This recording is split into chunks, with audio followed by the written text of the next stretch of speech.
I just received a complaint from one of my clients. Okay, here is the story. He actually has a brother. I think maybe stays in outside of Uyo. So the brother wanted to pick up a landed property and he recommended me. But the brother was like, no, that his friend has said that he's going to show him one or two properties. So my client told me and I was like, no problem.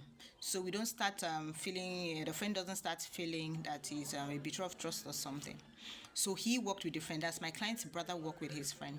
The friend now took him to one of the eyebrow areas in the city of Uyo and gave him a property, gave him a property without proper documentation or whatever. But 7 months down the line, the property started having problem. Here is it. This particular property is at the eyebrow area.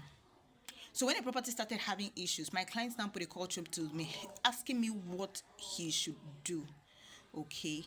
So I now had to ask of the details of the property. I realized that the friend to his brother took him to these eyebrow areas, and in these eyebrow areas, there is no property at these eyebrow areas going for 10 million naira or even 5 million naira. Okay, the least property in these eyebrow areas is 20 million naira. Okay, so the friend took him to a property that wasn't his, or he didn't even know the owner at all. I don't know how they did it, but he gave him that property for 4 million naira. Okay, as somebody who doesn't really know Uyo or know Akwa Ibom said, he felt it was a good offer. All right, getting a property for 4 million naira at an eyebrow area, wow, that's beautiful. He picked up the property. Imagine the length of time. 7 months after, the property started having issues. They started running helter-skelter. The main owner came out and he said he did not sell it. Who sold the property? So it had been back and forth, back and forth, back and forth. What do you do in this kind of situation? Part of your money will definitely go. That's why we strongly say, work with a realtor. Work with Imo Essien. You don't just pick up properties in the city of Uyo.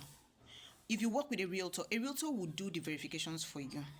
If it's a property that is, you feel, oh, I don't like this one, you like something else, they have to be a proper verification before you pick up that property. You don't go to government-owned estates. Most of the estates in Akwa Ibom State, most of the estates in Uyo are owned by the government. You cannot go to government-owned estate and you just pick up property just like that without proper verification with Ministry of Lands. It's not done. Government-owned estates, the least properties you can find in a government-owned estate is 15 million naira. It's 15 million naira. Sometimes you might find a 15 million naira property and it's maybe 400 square meters, 500 square meters, 1,000 square meters, 800 square meters, But the list is 15 million naira. How would somebody pick you to a government-owned estate and is giving you a property for 4 million naira and you're picking it up? Come on. You should work with a realtor that is based in Uyo so that you don't make mistakes. Do you want to tell me that he's going to recover the whole 4 million naira? No, hell no. You're going to try to recover if you can get half of the money. That means you're doing well.